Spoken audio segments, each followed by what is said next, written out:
Welcome back to Outlaw Operations, where every story pulls you deeper into the shadows. Tonight, we're unraveling a chilling tale wrapped in lies, greed, and betrayal, a story that started with love and ambition but ended in heartbreak. Before we dive in, I want to send a huge thank you to all our amazing subscribers and everyone watching. Your support means the world. Now, here's a little secret: almost 88% of you are tuning in without hitting subscribe. If you're one of them, why just watch from the sidelines? Join the family, hit that subscribe button and become part of the Outlaw Operations crew. Alright, settle in, this is one story you won't want to miss. She couldn't sleep at night anymore. Her thoughts were crowded with shadows that refused to leave her alone. Every time she closed her eyes, Molina's lifeless face flickered in the darkness. And then Narita's, those small, innocent eyes staring blankly as if asking questions no one dared answer. Their deaths weren't just losses, they were warnings. And she, Rola's older sister, knew she could be next. There was a coldness settling over everything. It wrapped around her chest like a vice whenever she visited the hospital where the girls had drawn their last breaths. She tried to talk to the doctors, desperate to understand how two healthy little girls could vanish from life so quickly. They told her there were no signs, no causes, nothing suspicious at first glance. But she couldn't ignore the feeling gnawing at her insides. Something was wrong. Deeply wrong. Manos, their father, stood by Rola's side in the beginning. He kept repeating the same words, trying to make sense of the unthinkable. It just happened. Suddenly. That word clung to them like a disease. Suddenly. As if that excused it. As if suddenness explained why 3 daughters died under one roof. The hospital staff had questions, of course. Interviews were conducted, medical records combed through. Manos and Rola denied everything. There was no way they could harm their children, they insisted. But as each explanation emerged, more cracks appeared beneath the surface of their carefully crafted sorrow. Rola mentioned Georgina had difficulty breathing. Yet, nothing in her toxicology report suggested a reason. Her heart was fine. No congenital conditions. No inherited defects. Just silence. Sudden, eternal silence. But the doctors weren't ready to close the case. They dug deeper. That's when the pattern began to emerge. Rola was present for all 3 deaths. Every time. Always alone with the children when they took their final breath. And every time, she offered no real explanation. "I'm their mother," she said defensively when asked about it. "Why wouldn't I be there?" But no one was comforted by that answer. In fact, it made things worse. Manos began to break under the weight of uncertainty. He started blaming the doctors. Maybe it was the treatment, he said. Maybe something went wrong in the hospital. But the tests, said otherwise. No signs of poisoning from common substances. So more thorough tests were ordered. That's when the horror cracked wide open. Georgina, the last to die, had ketamine in her system. Not just a trace. Not an accidental dose. But 6 times the normal level used for anesthesia. The kind of dose that stops a child's heart. The kind of dose that can only be injected deliberately. Ketamine is not found in medicine cabinets. It's not over the counter. It's hard to obtain. Especially in that quantity. Someone had access. Someone knew exactly what they were doing. And someone was in the room when she died. The nurse had checked on Georgina not long before her death. All was well. No distress, no crisis. Then Rola was alone with her. And within 20 minutes, the child was dead. After Georgina's autopsy, the bodies of Molina and Narita were exhumed. No ketamine. But there were bruises. Signs of suffocation. And with a chilling certainty, both deaths were ruled as homicide. A stained handkerchief was found near Narita's tiny body. Blood on it. taken from the family home. Rolla had asked for it back later. The request was denied. Too late. The handkerchief became evidence. Then, on a quiet March morning in 2022, Rolla Paspagou was arrested at her sister's home. She didn't struggle. She didn't cry. She didn't ask why. She simply stared, like she knew this day would come. She wasn't just a mother. She had studied medicine. Attended criminology seminars. She knew how bodies worked. She knew how crime scenes unfolded. She knew too much for this to be coincidence. Her sister, Dimitra, refused to believe it. Rolla loved those girls, she kept saying. She'd never harmed them. But her words were becoming increasingly hollow in the face of what investigators found. A slip of paper fell from Georgina's notebook during the search. A child's shaky handwriting, "My mother is very evil." And neighbors came forward, people who had kept their silence for too long. They had seen Rolla slap the girls, heard them cry behind closed doors. Once, they filed a report. Social services came. Made a few visits. Then disappeared again. Rolla's phone revealed more. A message sent the night before Georgina died, "See what happens tomorrow." It wasn't vague anymore. It was planned. Calculated. Ice cold. When Mono saw the message, something inside him died too. He filed for divorce. He stopped defending her. He couldn't make sense of her motive. But then he remembered, the pregnancy. She'd told him she was pregnant after Georgina died. But they hadn't touched each other in months. He suspected the child wasn't his.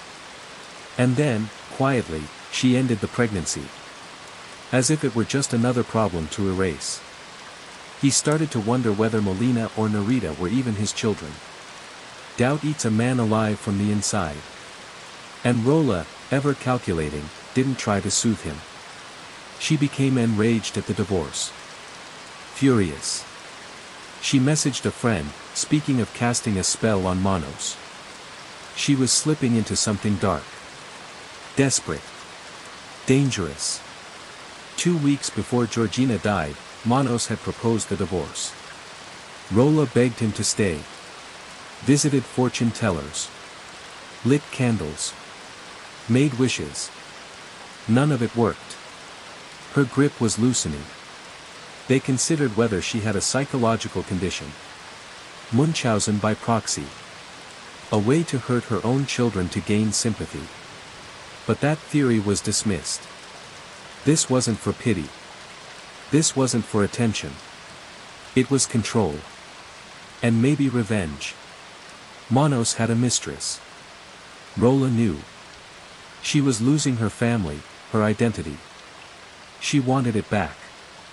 And maybe, just maybe, she believed that in losing the children, she could punish him.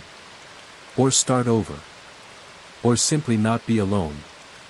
Dimitra still clung to denial. She wouldn't accept that her sister, her own blood, could be a killer. But denial is fragile when the walls begin to speak. And in this case, the walls had seen everything. Rolla didn't cry when they cuffed her. She didn't scream when the charges were read. She just sat there. Silent. Like she had already accepted what she had done. And maybe that was the scariest part. She never looked back. She told Rolla that it was time to let go. That whatever held her and Manos together was no longer love, it was rot disguised as commitment. She said it gently at first, the way someone breaks bad news to a child. Rolla understood. She nodded. She cried. But she didn't act. She said the children needed their father. She said the family had to stay whole even if the pieces no longer fit. Dimitra tried to believe her. She really did. But she couldn't silence that growing whisper inside her, that gnawing disbelief that Rolla, the woman she had once trusted, could be innocent. Could someone so soft-spoken and seemingly composed really do something so inhuman? The psychiatrist's report didn't help. It painted a portrait of obsession. Not the dramatic, movie kind with notes and roses and threats, but something more chilling. Rola's world was Manos. Every breath she took passed through him first. Her jealousy was not loud, it was corrosive. A silent, steady hatred toward any woman who dared step within his orbit. Then the arrest came. Word spread like wildfire, and before anyone could understand the full scope, a mob of nearly 500 people flooded the street outside her home. They didn't just demand justice. They demanded blood. Cries for the death penalty echoed through the cold air, cutting sharper than the sirens. Inside the house, her mother and younger sister stayed hidden, trembling behind locked doors as the fury of the neighborhood banged against their windows. Inside her solitary cell now, Rola lives in a twisted version of comfort. A VIP cell, they call it, though the irony drips like poison. She's alone, under constant watch, not for her protection from others, but from herself. There's a grim silence in her corner of the prison, one that no television, cushioned chair, or hot meal can erase. She hasn't admitted anything. She clutches to her story like a drowning woman to driftwood. She insists she's the true victim, a mother who's lost her babies, a wife torn from her husband, a woman misunderstood and wrongfully imprisoned. She believes the nightmare will end. That the truth will rise and wash away the horror. That Manos will return. But Manos is done. He's starting over. There's a new woman in his life, and wedding bells ring in his future, not Rola's. Children are still in his dreams, but Rola no longer is. March 29, 2024. A date etched in stone and courtroom whispers. The jury didn't flinch. Life in prison. Guilty of murdering her eldest, Georgina. And though only one child's death was on the verdict, the ghostly absence of the other two hung heavy over the courtroom like a suffocating fog. The sentence followed the prosecutor's recommendation without hesitation. And still, she waits. Denying. Hoping. But in another quiet town, far from Greece, another family's nightmare was unfolding, this time on a blood-soaked road. Jalea Davis was the kind of young woman who lit up a room without trying. Her laugh, her presence, it was effortless. Born in Colorado Springs in '91, she'd grown up side by side with her older sister Toby. They weren't just siblings, they were soulmates in the truest, familial sense. The family eventually moved to Marietta, a place small enough to feel safe but large enough to hide secrets. Jalea worked hard, but she dreamed harder, of beauty school, of independence, of her name on a salon window. November 18, 2011, started like any other night. Jalea got dressed, met her friend Kristen, and prepped for a party. It was just another Friday, dancing, music, new faces. The night rolled on with drinks and pool games and laughter that echoed into the early morning. At 3:28 a.m., Toby's phone buzzed. It was Jalea. She was at a gas station, irritated and confused, asking for help. She said Kristen wouldn't give her the keys. The call was short. Minutes later, another call came. Jalea was angrier now. She wanted Toby to meet her elsewhere, far from the party and the people she didn't trust anymore. Her voice trembled with something that wasn't just frustration. It was fear, cold and urgent.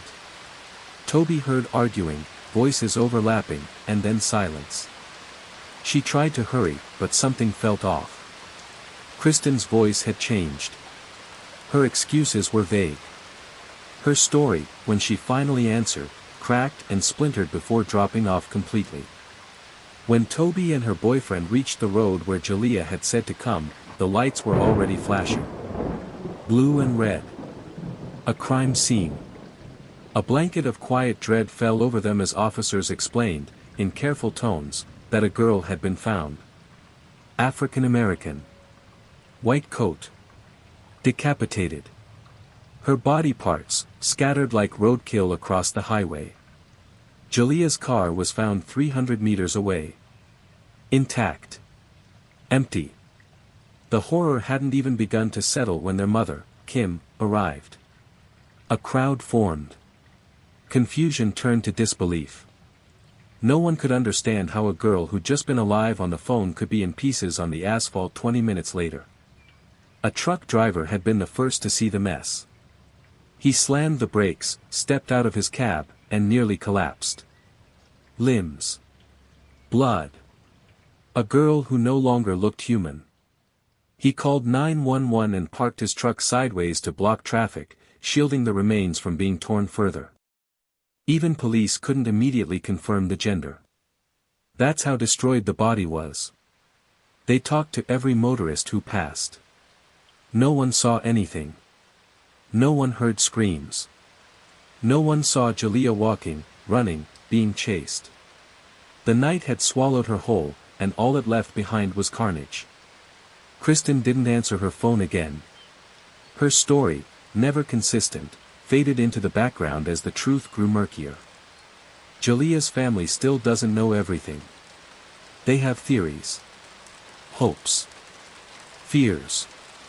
But no closure. Some nights, Kim still hears her daughter's laughter echoing down the hallway. Sometimes she swears she hears footsteps in the kitchen when no one's there. And in Athens, in a cell colder than its privileges suggest, Rola still clings to her fantasy. 2 mothers. 2 tragedies. 2 very different prisons. The road was silent that night, not a single car in sight, only the faint rustle of wine through the brush and the distant cry of something that didn't sound quite human. Her belongings lay like a trail left behind by a ghost, deliberate, haunting. There were no tire marks nearby, no signs of a struggle near the vehicle she had driven. No one knows why she abandoned it. No one knows if she ever meant to. They found her sprawled out beside the road like something discarded and forgotten. Her name was Jaliyah, and the way she died chilled even the most hardened investigators. Her head, detached, was discovered tangled in the underbrush, turned toward the sky like it was still screaming. One of her legs had been severed clean below the knee, her right breast cut away as if someone had taken a trophy. Pieces of her brain were spattered across a wooden fence nearby. It didn't feel real, more like a scene from a horror film than something that had happened to a girl just hours before. She had no shoes. No top. Just a pair of torn jeans clinging to her lifeless body. And then there were the clothes, neatly arranged on the fence, stained, ripped, soaked in blood. Her bra first. Then her shirt. Then her jacket. Like someone had laid them out in ritual. Like it meant something. About 300 meters away, her car was found crashed into a fence. But unlike her, the car looked mostly untouched. It was still running. Headlights glaring into the night. Doors locked. Passenger window down. The engine hummed like it was waiting for someone to come back. Blood stained the license plate, the passenger seat, the tail lights, even the inside of the trunk. Whoever was in that car last, left fast. Maybe too fast to survive. The police weren't ready to say it aloud, but everyone knew this wasn't a simple accident. And everyone had questions. Especially Toby. Toby kept calling Kristen, the last person seen with Jaliyah, desperate for answers that never came. She picked up once, said she'd seen something, but the line dropped. Again and again. By the time the police started digging into it, the scene had already drawn her family. They came out to see where she died. Took pictures. Said prayers. Found a single boot print in the gravel. It wasn't hers. The next day, detectives tried to track down everyone who had seen Jaliyah that night. Kristen, her friends, but Kristen had vanished. Wouldn't answer her phone. When police knocked on her door, it was her father who answered, firm and cold. Kristen, he said, didn't want to talk. And they were getting a lawyer. 12 hours after Jaliyah's mutilated body was found, Kristen had legal counsel. She became the eye of the storm. Not just because she was avoiding questions, but because she was the sheriff's granddaughter. A girl with a history of bar fights, of violent outbursts. A girl who never got in trouble, because Granddad always made sure she didn't. 3 days later, she finally sat down with detectives. Her lawyer was right by her side, face stone cold. Kristen recounted her version of the night. She got home around 7. Met up with her friends. They all drove to Brian's party in Jalia's car around 10. The party was nothing special, just kids drinking, dancing, losing themselves. She said they got bored. Decided to go pick up Katie and more drinks. 5 of them. Back to the party. That's when things got strange. Kristen said Jalia started drinking. A lot. 15 shots by some estimates. At first, she seemed fine, walking, talking, even flirting with Katie's ex, Chris. But something shifted. People got uncomfortable. Jalia was drunk. Too drunk. She danced like she didn't care who was watching. Her words slurred. Her eyes wild. Kristen wanted to leave. So they left. Around 3 a.m. Freddie was driving. Kristen in the front. Jalia and Katie in the back. They didn't go home, just sat outside discussing where to go next. That's when Jalia started yelling about a missing bracelet. Kristen had taken it off earlier, kept it safe, but Jalia didn't know that. She thought it was lost. She was furious. Jalia got out, called her sister for a ride. Kristen overheard her change the meeting location. Then Jalia moved her car and said she'd wait. Told them not to worry. They drove to McDonald's. It was the last time they saw her alive. What happened between that moment and the discovery of her body is still wrapped in fog. And blood. When the police spoke to Kristen again, her story stayed mostly the same. But the others? Not so much. Katie told them she went to Kristen's afterward. Heard her talking to Toby. The call seemed tense. Katie left, met up with Chris, her ex. They spent the night together. The next morning she woke up to the news, Jalia was dead. Chris confirmed Katie's alibi. Said Jalia had flirted with him, too. She was staggering. Barely able to stand. But he swore there was no fight. Just drunken chaos. But then he paused, he remembered Katie saying something else. Something about Kristen and Jalia getting into it after they left the billiard room. A fight. Freddie, the driver, added more to the confusion. Said he got to the party around 11 p.m. But Kristen had told police they were already there by 10. Who was lying? Freddie also remembered something else. A woman, he thinks it might have been Jalia, arguing with a white man in the billiard room. He didn't know who. Didn't get a good look. He admitted he was drunk that night. Shouldn't have driven. Said they left Jalia in her car and went to get food. Then dropped Kristen off. Then went home. Everyone's stories overlapped, but never quite matched. Words twisted. Timelines blurred. The image of her body stayed with the detectives, even in sleep. The clothes lined up. The way her head looked up like she was still asking, why?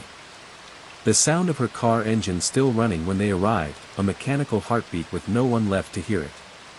They still don't know who killed Jalia. But someone does.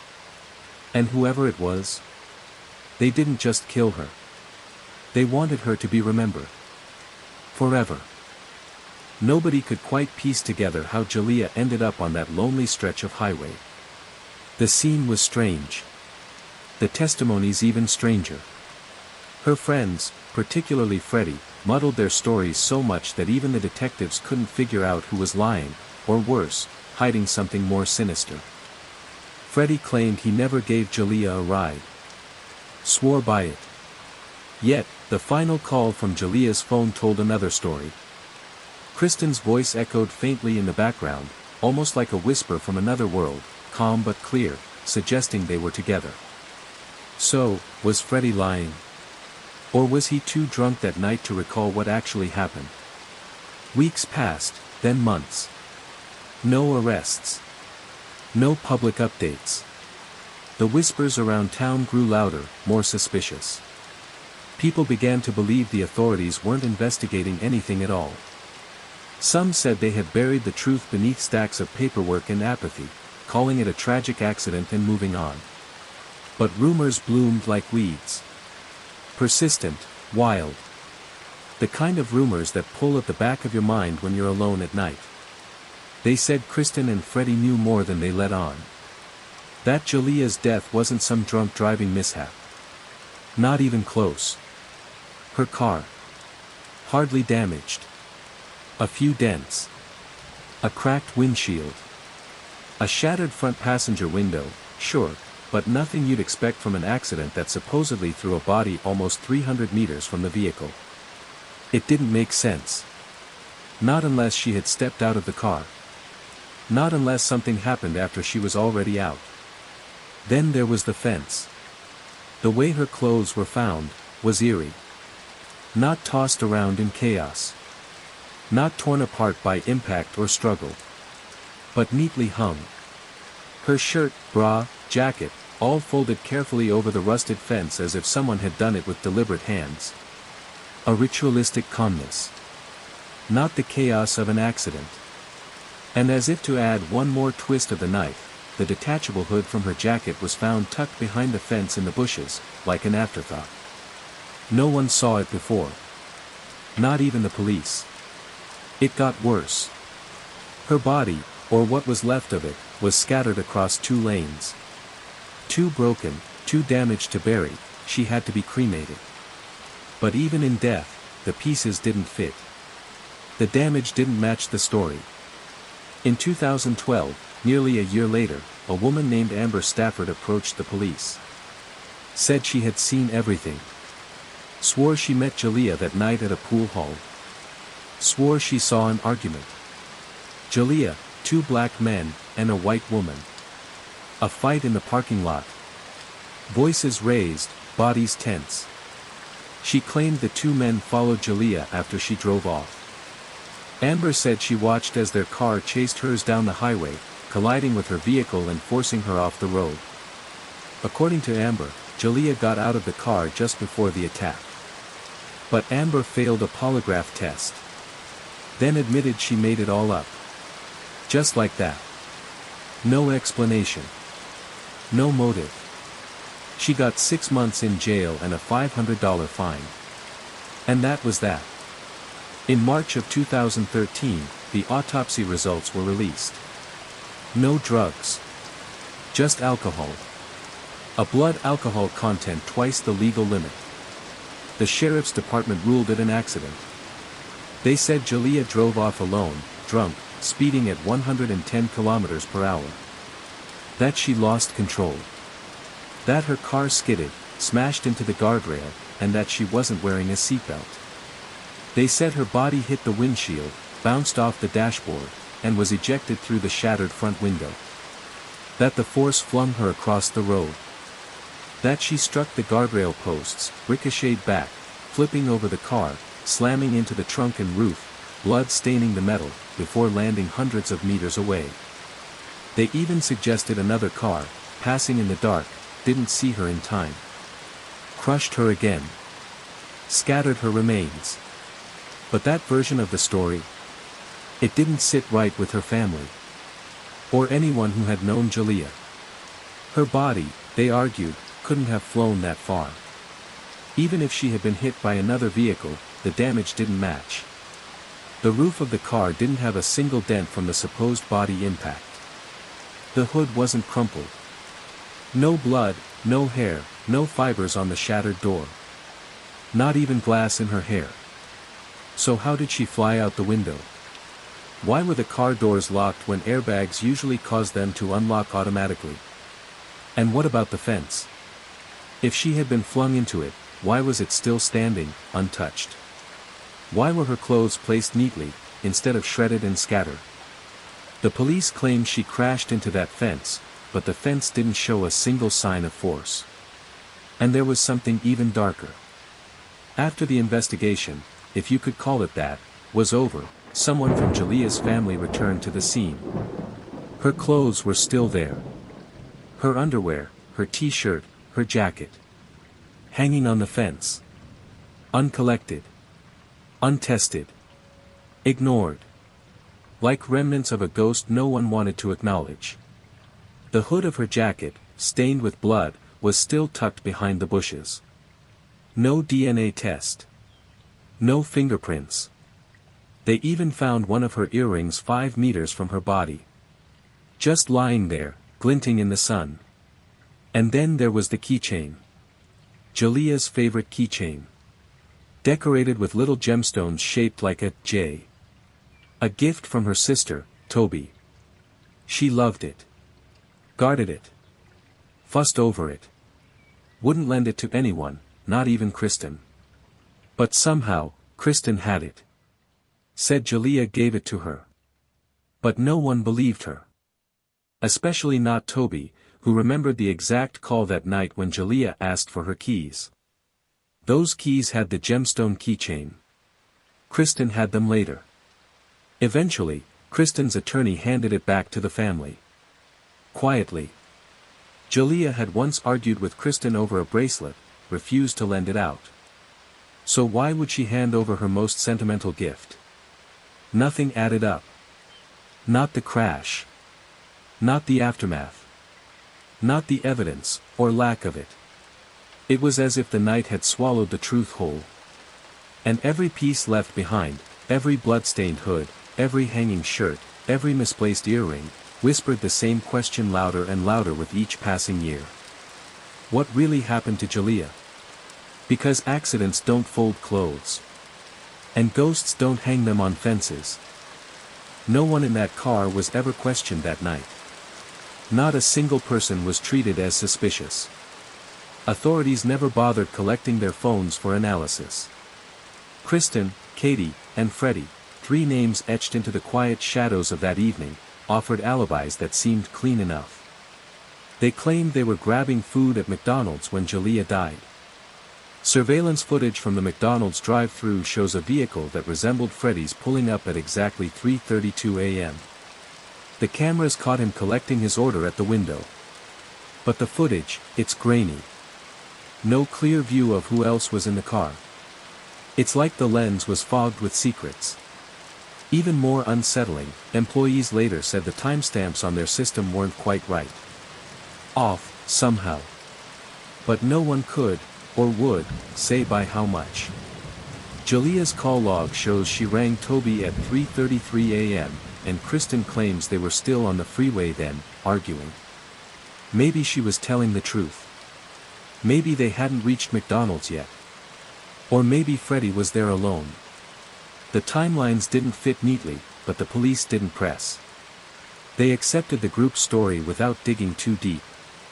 That shaky timestamp. That conflicting call. None of it mattered to them. They were dismissed from suspicion with a few casual sentences and a nod. But Jalia's family wasn't ready to bury the questions. Not with the girl.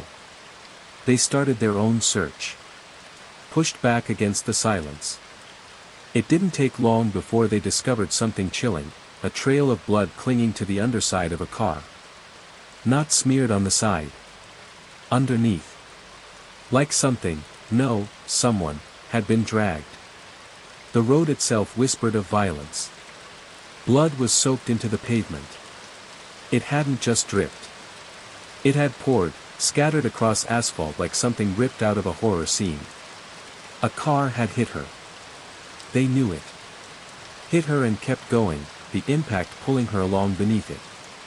The airbags told their own story, cold and clinical. The one meant to shield the driver had deployed on cue. But the passenger side, where Jalia had supposedly been, didn't even flinch. No DNA from her was found there, no fibers, no contact. It was as if she'd never been inside the car at all. And then, there was the blood. A single drop. Someone else's. Not hers. Not Freddie's. Not Kristen's. An unnamed trace, like a ghost's fingerprint. They believed the car hit her, sent her flying. That her head struck a fence post with such force it ended her instantly. Her skull, her leg, both mutilated beyond recognition. These weren't just injuries.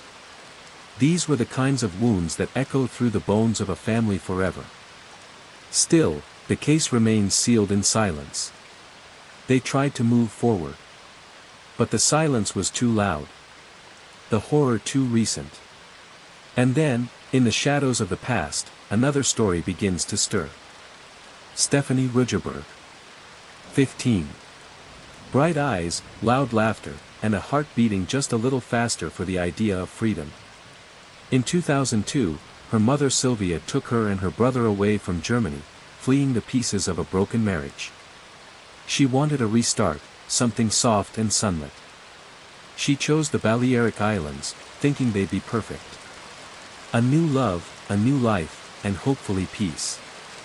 Sylvia arrived ahead of the kids to find an apartment, starting work at a 5-star hotel to keep the bills paid. Meanwhile, Stephanie and her brother packed their lives in boxes, ready for adventure. By the time summer broke open, they were on a plane to Mallorca. A few weeks later, they moved in with Peter, Sylvia's new partner, and his children. Stephanie stepped off that plane and into a new world. Parties pulsed through the night. Beach lights reflected in her eyes. She made friends fast. Girls with glimmering earrings and boys with cigarettes tucked behind their ears. It wasn't long before Stephanie started staying out until morning, sometimes not returning for days. Sylvia grew worried. Every late-night return sparked fights. Peter tried to soothe the tension, but the lines were drawn. Stephanie was young, wild, and burning to feel alive. Sylvia was just a mother trying to hold on to her daughter before something happened. For a while, the fighting stopped. They talked. Stephanie listened. She seemed calmer. She started coming home on time, cleaning up after herself, nodding along to rules. Sylvia believed her. She wanted to believe her. Then came July 31st. Stephanie asked again to go out that night. Just for a while. Just until midnight. School would start soon. Summer would end. She wanted one last night of memories. Sylvia hesitated. But her daughter had been doing better. And so, she said yes. That night, Sylvia went to sleep without waiting for the door to click. Peter had already turned in. The house was silent except for the hum of the ceiling fan. Morning arrived like any other. But when Sylvia stepped out of her bedroom, she saw Stephanie's bag lying abandoned in the hallway. Something about the way it was dropped sent a chill through her. She picked it up and walked toward Stephanie's room, expecting to see her tangled in bedsheets, snoring softly. The bed was empty. Peter had been up earlier, but he hadn't seen her either. The day passed in a blur of unanswered calls and mounting dread. Hours dragged by. Then came the knock at the door. Police. Grim faces. Cold voices. They found Stephanie. But not alive. Her body was discovered in a ravine just outside the city. Her clothes were torn. Her face bruised. There were ligature marks, dark bruises that spoke of hands holding too tight. Her neck bore a truth that her lips could never say again. Something awful had happened to her. Something that stole the light from her forever. And just like that, the summer dream Sylvia had envisioned turned into a waking nightmare. She had come seeking peace. All she found was death. Back in that little island apartment, Stephanie's laughter still seemed to echo against the walls. Her shoes were still by the door. Her hairbrush still on the counter. As if she might return at any moment. As if the horror hadn't yet seeped into every corner of their lives. But Stephanie didn't come back. And neither did Jalea. Both stories linger like fog, heavy, unspoken, unresolved. They were girls who wanted to live. To dance. To be young and messy and full of fire. But something darker was waiting. And it took them.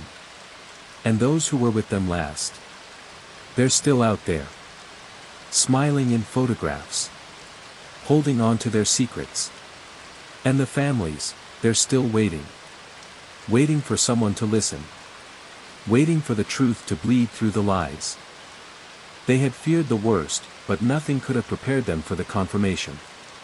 When the forensic team compared the DNA sample taken from the remains to that of her mother, there was no longer room for hope. The body was Stephanie's. The missing girl they'd been searching for, she was never coming back. And just like that, the fragile calm shattered. The investigation had initially turned toward Marcus.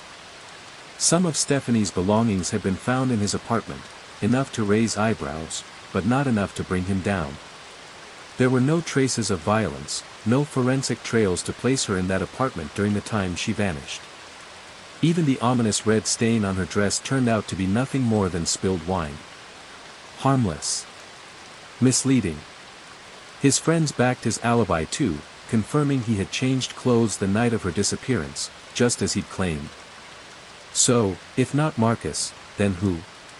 By the time that question began to echo louder, Stephanie's grieving family had already returned to Germany. Her brother, still too young to grasp the magnitude of the tragedy, resumed his classes. Sylvia, her mother, buried her grief in the mechanical motions of work. But back in Spain, the investigators couldn't shake the sense that something still didn't add up. Her belongings, her handbag, they'd been at the family home. All signs suggested Stephanie had returned home that night. Their suspicions turned inward. Toward the people who lived with her. Peter. Sylvia's boyfriend. He had lived under the same roof, shared meals, conversations, silences. A quiet man with a simmering temper, particularly when it came to Stephanie. He disapproved of her late nights, the friends she kept, the way she dressed, the parties. Always judgmental, always muttering his discontent. It worried Sylvia, the way he spoke of her daughter. It worried her more when he stopped speaking altogether. When the German authorities pulled Peter in for questioning, he denied everything. No, he hadn't seen Stephanie that night. No, he hadn't done anything to her.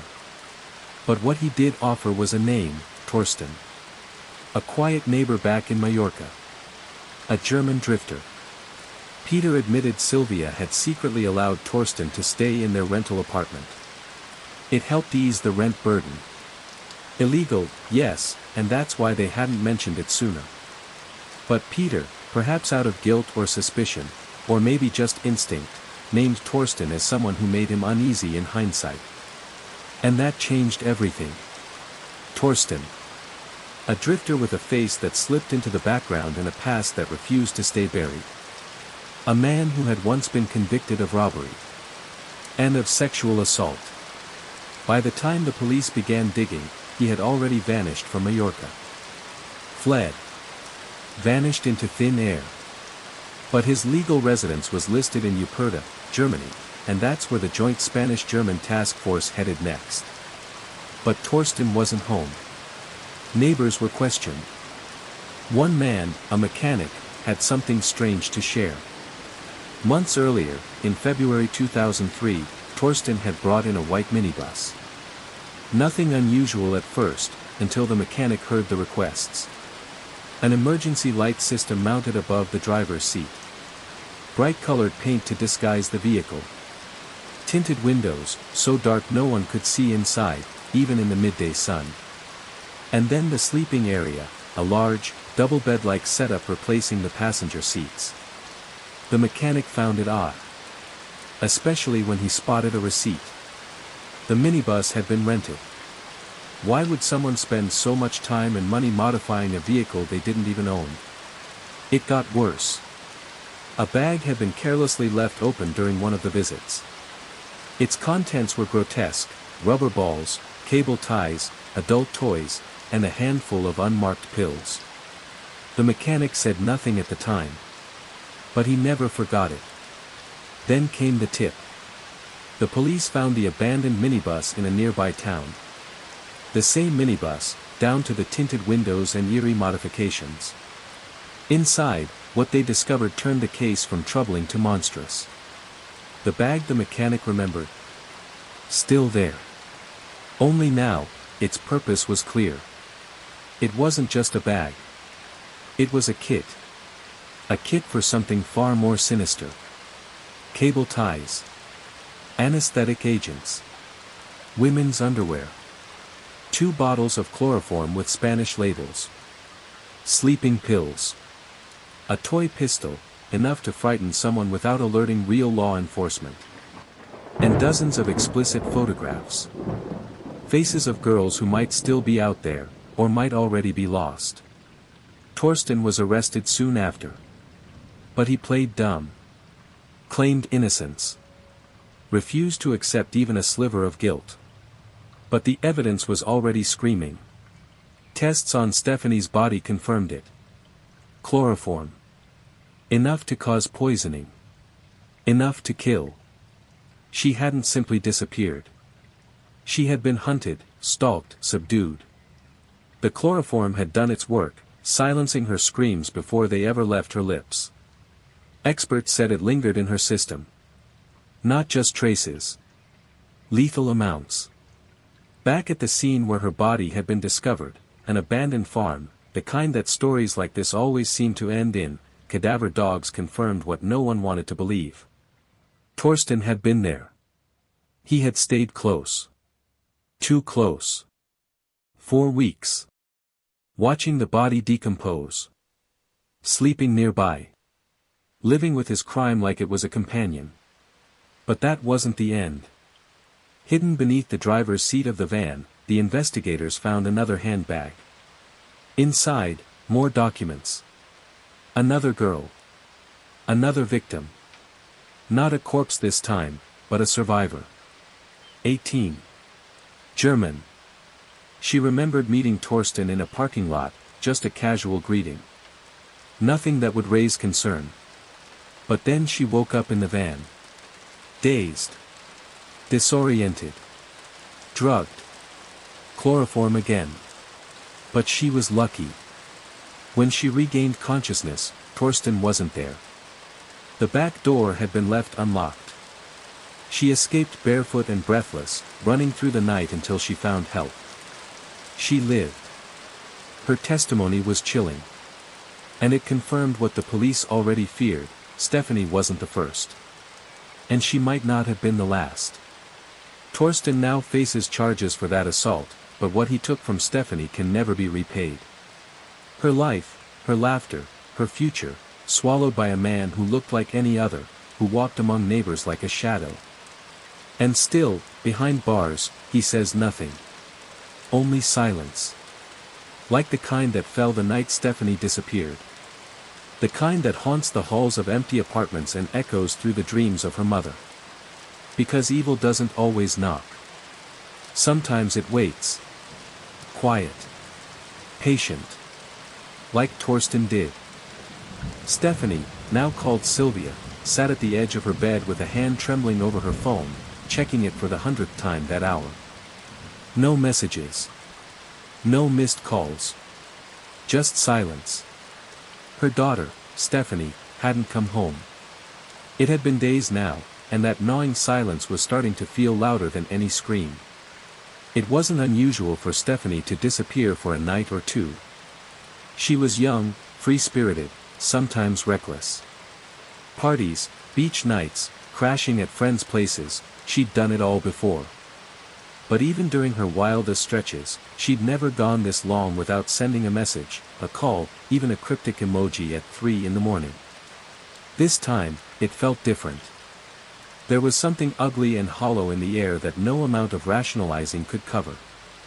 Sylvia, once so sure that her daughter would walk through the door laughing about some silly adventure, now found herself staring out the window at the empty street like it might give her answers. Day by day, that waiting turned from worry into dread. After 7 long days of hoping and pacing, Sylvia swallowed her pride and called the police. Her voice cracked as she reported her daughter missing. The line between denial and acceptance had blurred into desperation. In those 7 days, Sylvia had become a detective. She visited every friend's house she could remember, spoke to every parent, knocked on doors she hadn't seen in years. But no one had seen Stephanie. Not for days.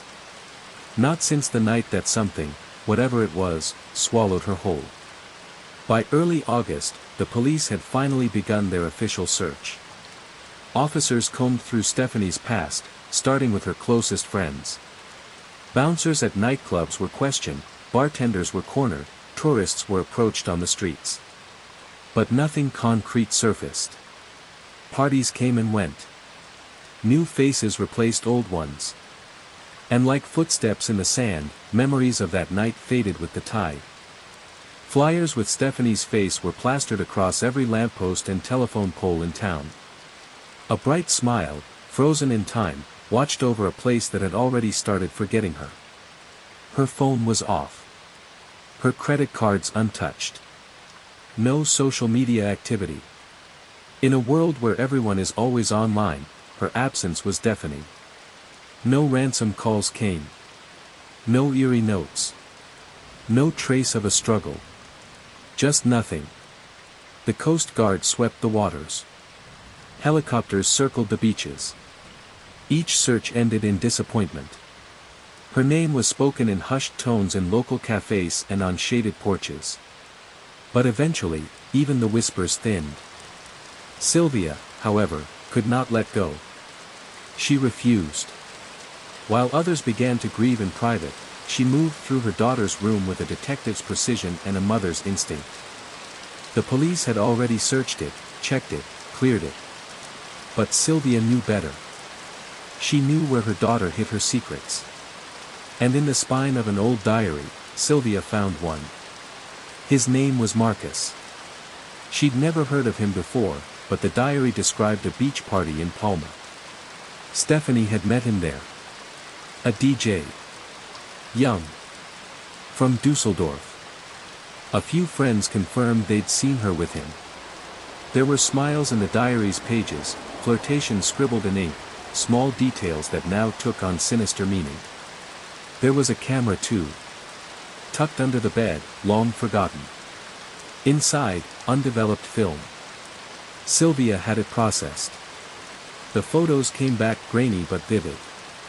Sunsets, laughter, groups of friends, and then a final frame, Stephanie standing beside a young man with headphones around his neck. Marcus. Police followed the lead.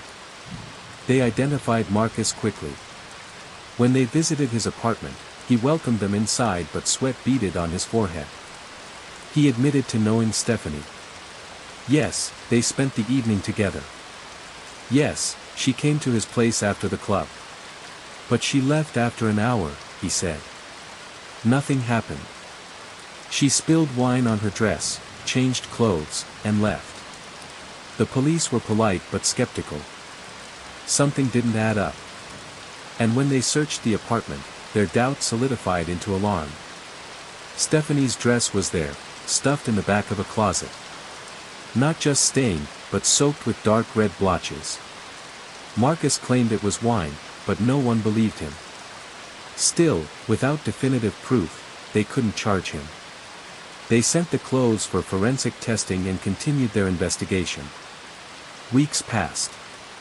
Sylvia stopped sleeping. Her eyes lost their color, her voice its strength. But she didn't stop searching. She couldn't. Then came the call. It was September 20th. A man had stumbled across something strange near an abandoned farm in the El Arenal area.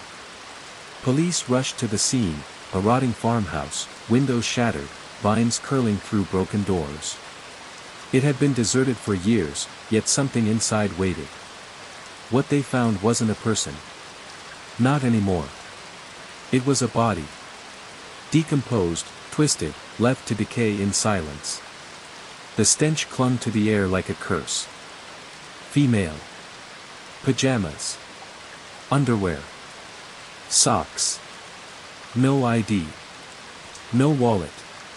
But it was her. Sylvia knew before the police even called. A mother knows. The body was too far gone for a positive ID at the scene, but the truth was unmistakable. Stephanie hadn't run away. She hadn't started a new life. She'd been thrown away like trash in a place no one was meant to find. And as Sylvia stood outside that decaying farmhouse, staring into the black maw of its doorway, she realized the nightmare wasn't over. Not until she knew exactly what happened. Not until someone paid. The horror wasn't just in the act. It was in the slow unraveling. In the faces of friends who forgot too quickly. In the way the music kept playing even after one of their own went missing. In the silence of a man who smiled for cameras but bled fear when questioned. Stephanie had danced under strobe lights, laughed at bonfires, and trusted the wrong person. Her story didn't end with a scream. It ended with a quiet disappearance into the shadows, until those shadows finally gave her back. Torsten never blinked when they brought him in. Cold eyes.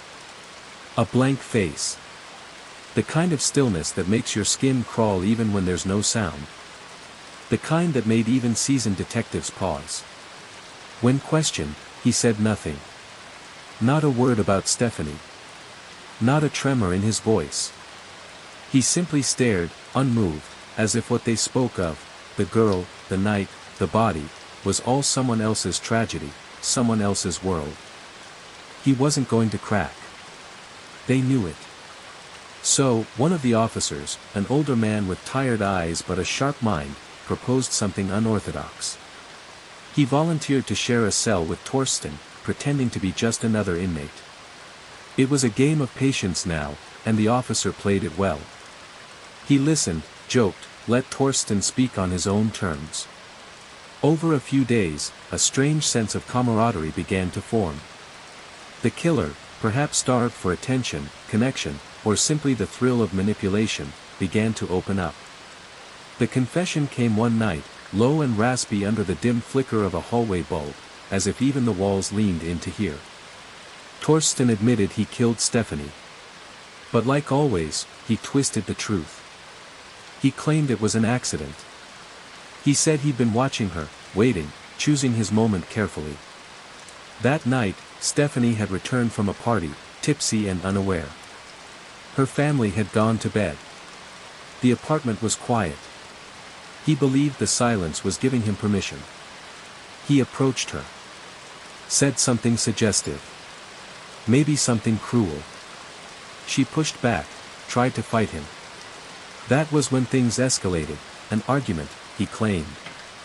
He said she hit him first. That he pushed her, just once, and she fell. Her head struck something. She didn't wake up. That's what he said. But no bruises, no signs of head trauma were ever found during the autopsy. That part of the story, like so many others, reeked of lies. What the autopsy did find, though, was chloroform. A lot of it. Far too much to be accidental. He never mentioned that part. He never explained why she had been poisoned, only that he panicked, carried her body out in the dead of night, and drove until he found an abandoned farmhouse. There, he stayed. Not just overnight, weeks. With the corpse. Sleeping nearby. Eating. Breathing the same air. Knowing she was slowly decaying just meters away, and doing nothing but hiding, watching, listening.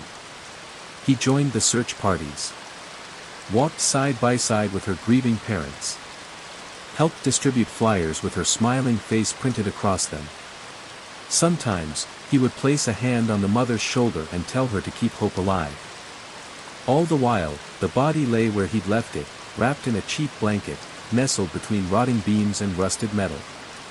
His escape was almost perfect.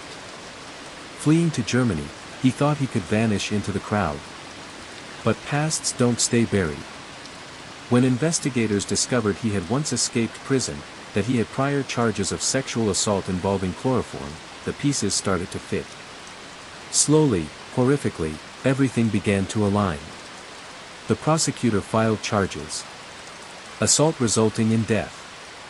It should have been more. Stephanie deserved more. But that's what they could prove. They wanted the maximum sentence, 10 years. Torsten's lawyer objected. He claimed the confession was invalid, a trap, a violation of rights. That the chloroform could have contaminated her body after death, during the autopsy. A laughable argument, but one that had to be disproven. Forensic scientists dug deeper. They found that the levels of chloroform in Stephanie's bloodstream were lethal and far too precise to be accidental. It was administered intentionally. It had been part of the plan all along. Torsten was a disturbed man, that much was clear. Diagnosed with antisocial personality disorder, showing signs of narcissism so severe that he saw people only as pawns, Stephanie included. His lawyer tried to spin a tale of a tragic childhood, broken homes, abusive fathers, abandonment, schools that changed too often to count. He knew no love. He never learned what kindness meant. And so he never gave it. But trauma doesn't justify horror. The judge gave him the full 10 years. That should have been the end. But Torsten wasn't done. His lawyer appealed. The court reviewed the case again, and this time ruled that the confession couldn't be used, illegally obtained, they said. Still, the evidence spoke louder than his silence ever could. The jury found him guilty, not just of assault, but of premeditated murder. An extra year was added for concealing the body.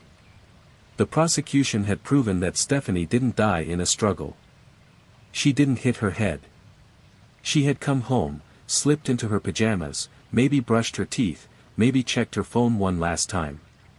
She was getting ready for sleep. And that's when he struck. He raped her. He drugged her. And when he feared she might go to the police, he made sure she never got the chance. He hid her body. Then lived beside it. He walked among the mourners. He smiled at the cameras. He stayed close enough to feel the pain of those he'd shattered. And then he disappeared.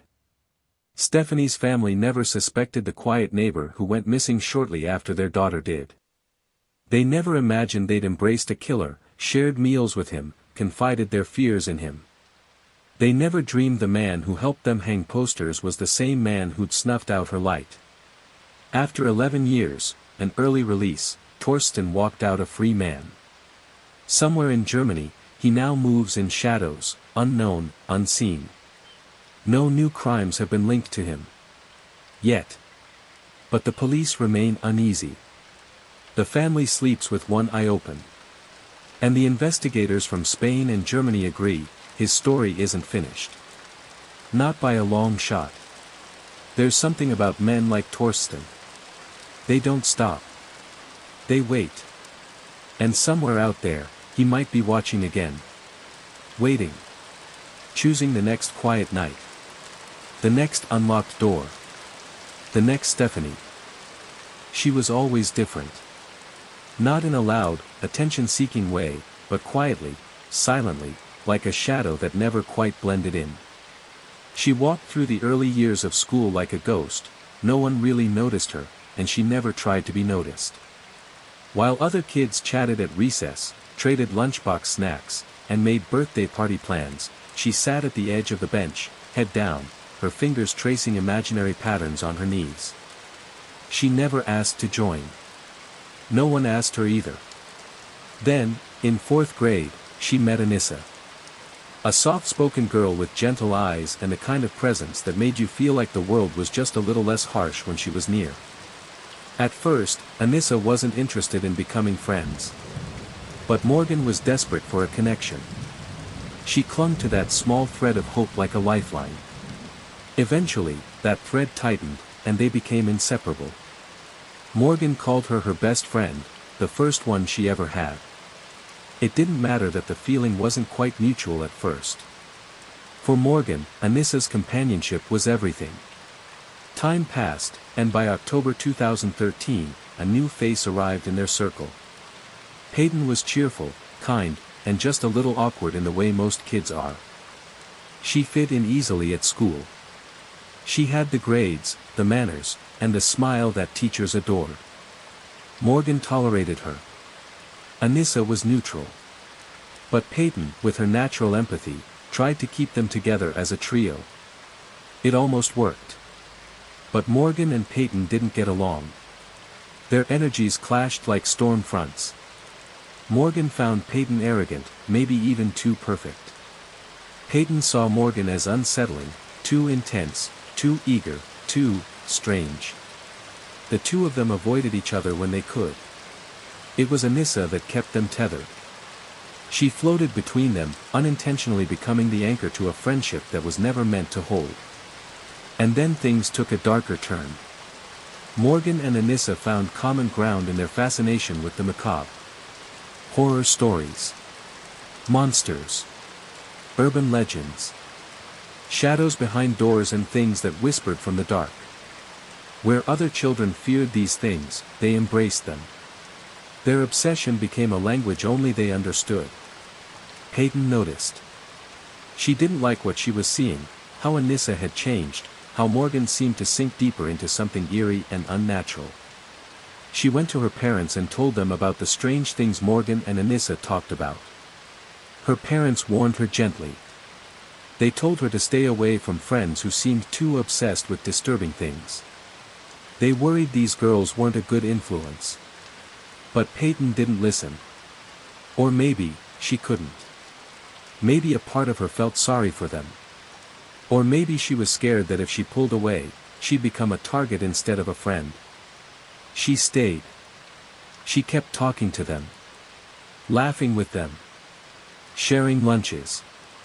All the while unaware of the plan unfolding in the shadows. It was May 31st, 2014. Morgan's 12th birthday. To celebrate, the three girls decided on a small picnic at the park. They laughed and played. They took silly pictures. They were just kids. Or at least, that's what anyone watching would have believed. Later that day, a man riding his bike through the park spotted something that made him stop cold. A girl, crumpled in the grass, soaked in blood, struggling to breathe. She was alive, barely. He called 911. The ambulance arrived quickly. Peyton had been stabbed 19 times, her arms, her legs, her torso all torn open with violent, precise thrusts. She was rushed into surgery. The doctors fought to save her. She wasn't supposed to live. But she did. The police moved fast. The details they uncovered were chilling. Peyton had been in that park with Morgan and Anissa. They were all just 12 years old. The detectives took special care not to traumatize the girls during questioning. They were kids, after all. But as Morgan calmly answered their questions, the officers began to feel a knot twist in their stomachs. She wasn't confused. She wasn't scared. She was calm. Too calm. She asked if Peyton had survived. When the officer asked why she did it, Morgan simply said, it had to be done. She explained that the plan had been in place for 6 months. They had gone back and forth, waiting for the right time. May 31st had been chosen carefully. They started the day like any normal group of preteens. Video games. Dressing up. Laughing. But in Morgan's backpack, along with granola bars and spare clothes, were photos of their families. They carried them because they weren't sure they'd ever be able to come home again. That was the depth of their belief. That this was a one-way trip into something irreversible. They played on the playground. Then, they asked Peyton to come to the restroom. There, Morgan and Anissa whispered to each other behind the bathroom stall, hiding secrets under the noise of running water. Anissa told Peyton to go into a stall. She obeyed, puzzled. They had this strange belief, that it would be easier to hurt someone in a dream. And maybe, just maybe, if Peyton was confused, the moment would pass more quickly. Less screaming. Less resistance. They pushed her. Cornered her. Morgan reminded Anissa, it was her job to begin. But when the moment came, they hesitated. They struck Peyton's head against the wall and stepped out again, stalling for time. Then came the idea, hide and seek. Morgan would be the seeker. Peyton was told to hide in the bushes. She laid down in the undergrowth, unaware of what they were really doing. Anissa pushed her down and signaled Morgan. Morgan refused to wait. She claimed she knew how to do it, where to strike, what to avoid. She'd seen it in a movie called Doomsday. She said she could be surgical. Anissa didn't believe her. They argued. All while Peyton lay nearby, playing with flowers, unaware that they were discussing how to end her life. Then it happened. Anissa acted first. She stabbed Peyton and handed the knife to Morgan. Morgan leapt forward and began stabbing. Over and over. Peyton screamed, begged. "I trusted you," she sobbed. "I hate you." Anissa told her to lie still. That it would be over soon. Peyton tried to get up. Her legs buckled. Her vision blurred. She whispered that she couldn't breathe, that everything was spinning. Morgan walked back to her, trying to brush off the blood with leaves. It didn't help. Peyton asked her not to touch her. She was slipping away. They said they would get help. They didn't. They fled. Left her in the woods like a broken doll. They went to Walmart, of all places. Tried to clean the blood off in the bathroom. Rinsed their hands. Tried to scrub the stains from their clothes. They couldn't. Later, when asked if she wanted to see her parents, Morgan hesitated. She didn't know. She told them about Slender Man. The faceless, fictional monster they believed was real. They thought he would come for their families if they didn't offer a sacrifice. That Peyton had to die so they could earn his favor, prove their loyalty. Live with him in a forest mansion, far from the world of parents and teachers and math homework. They believed this. Morgan said she didn't want to let Anissa down. That she didn't want to anger Slender Man. That maybe, just maybe, this was the only way. They were 12 years old. And somewhere in a hospital bed, with tubes in her arms and pain roaring through her tiny body, Peyton was still breathing. Because sometimes, monsters aren't hiding in the dark. Sometimes, they sit beside you at lunch. And smile. They said they saw him. Not just in drawings, not just in their dreams or internet stories, but standing there, real, solid, terrifying. Anissa's voice trembled as she recounted this, and despite trying to maintain composure, the weight of her emotions broke through. Tears swelled in her eyes during questioning, her voice cracking under the pressure of memories she couldn't quite escape. She said they didn't plan this on their own. She said the voices pushed them. Whispers in the dark. Whispers that belonged to someone else. In the dying weeks of 2013, Morgan leaned in one afternoon, her voice low, serious, different. She asked Anissa if she wanted to become an assistant to Slender Man, a name they both knew too well. Anissa didn't laugh. She didn't say no. Something about the idea didn't seem like a joke. It felt necessary. It felt expected. Like they had already been chosen. Morgan said she'd made a deal with him. A tall, faceless man. In exchange for their protection, there was one condition: Peyton had to die. They didn't hate her. Peyton was their friend. But it didn't matter. The rules were already written in silence. If they didn't do it, Slender Man would come. For them. For their families. The choice wasn't really a choice at all. They discussed the plan in hushed voices during their bus rides to school, leaning close, always checking their surroundings, hearts pounding with the secret they carried like a blade between them. Anissa later explained how Morgan had smuggled the knife, hidden it under her sweatshirt, pressed tight against her belt. But Morgan would say something else. She would claim the weapon was in Anissa's backpack. They couldn't even agree on that. Two stories tangled like vines, twisting in opposite directions. Anissa insisted she never touched the knife. That her hands stayed clean. She said she couldn't bear the sight of blood, said it would make her sick. She said she was a good person. But when they checked her clothes, there were stains. Deep red, impossible to explain. She flinched when they asked her again. After a short trip to Walmart, they made their way into the woods. There, beneath the hush of tall trees and the murmurs of wind, they walked deeper into the shadows. That was where they believed he lived. That was where Slender Man was waiting. Anissa swore she saw him. A tall figure dressed in black, skin pale as bone, face missing. She stared into that absence and felt its weight. Morgan saw him too, or said she did. The air felt heavier the deeper they went. Something about the trees felt alive. Watching. After it was done, after they left Peyton bleeding, breathless, twisted among leaves and soil, they wander. Lost in guilt. Not just the kind humans feel, but something colder. Something that creeps under the skin. Anissa started to panic. She regretted it. Her voice cracked as she talked about Peyton's eyes. Morgan, on the other hand, stayed quiet.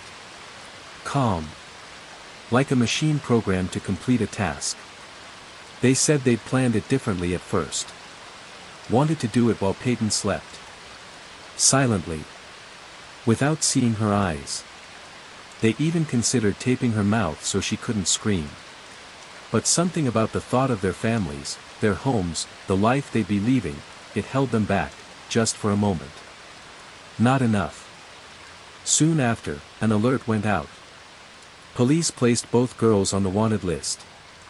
The woods were being combed. 30 minutes after Peyton was found, bleeding and barely alive, a driver spotted them walking near the edge of a park. Just two girls, quiet, calm. Just two shadows moving towards something no one else could see. When police searched their belongings, they found strange things. A knife stained with blood. A notebook with drawings, scribbled thoughts. Pages from a life spiraling into nightmare. Photos of their families. Messages that read like farewells. The search of their digital lives revealed even more. Morgan had looked up terms like how to hide a murder, can I be arrested for murder in self-defense, and how to live with guilt. These weren't random thoughts. They were breadcrumbs. In the investigation that followed, a quiet wave of guilt rippled through the school. A classmate remembered overhearing Anissa once talking about Slender Man, and something about becoming his assistant. He'd thought it was a joke. He never told anyone. Others came forward saying Anissa had even invited them to join her. Suggested they kill someone. But again, no one listened. Not until it was too late. On Anissa's phone, a message sat undelivered, saved in her drafts. Dated May 28th. She said goodbye to everyone who mattered. Told them not to mourn her absence. Promised she loved them. Promised she wouldn't hurt them. She wanted her things to go to her parents. She hoped people would remember her kindly. Somewhere inside her, something had already ended. In school lockers, more drawings were found. Bloody scenes. Slender Man's haunting silhouette looming behind children with hollow eyes. A grim landscape of imagined horror sketched in private. But Peyton hadn't died. Alone, in pain, drenched in her own blood, she didn't give in. She crawled. Inch by inch, dragging herself out of the woods, out of the nightmare. When a cyclist found her, she couldn't speak. Could only nod, nearly unconscious, as the weight of survival pressed on her trembling body. A blade had pierced just millimeters from her heart. Doctors said it was a miracle. She lived. But she would never be the same. Recovery came slow and painful. Scars stitched across her skin and deeper into her memories. She started having nightmares. Of Morgan. Of Anissa. Of walking in the woods and hearing whispers she couldn't escape. Sometimes she'd wake up screaming. Sometimes she didn't sleep at all. When asked, she remembered Morgan saying something before the stabbing. Something strange. Something twisted. That this was the only way. That Slender Man was coming, and they had to do this to protect her. As if stabbing her wasn't a betrayal, but a mercy. Morgan's parents knew she liked horror. They thought it was just a phase. An obsession with spooky stories and creepy drawings. But they never knew how real it had become for her. They never knew about the voices. One teacher remembered Morgan running through the hallways, claiming she was being stalked by Snape from Harry Potter. No one took her seriously. Just another fantasy. Another outburst. Another sign no one could quite understand. Then there was the bathroom incident. Students saw blood on her fingers. The teacher called her mother, who dismissed it. Said she was just watching too many horror videos. The teacher told Morgan to stop, but she didn't. Later, a hammer fell out of her locker. When questioned, she said she needed it. But it was never clear what for. And by then, it was already too late. Slender Man wasn't real. But what they believed, what they let inside their minds, was real enough to draw blood. Real enough to turn two children into something else entirely. And Peyton would carry that story forever. A story born from the blurred edges of fantasy, loneliness, and fear. A story whispered between two friends on a bus. A story that ended in the woods, but never really ended at all.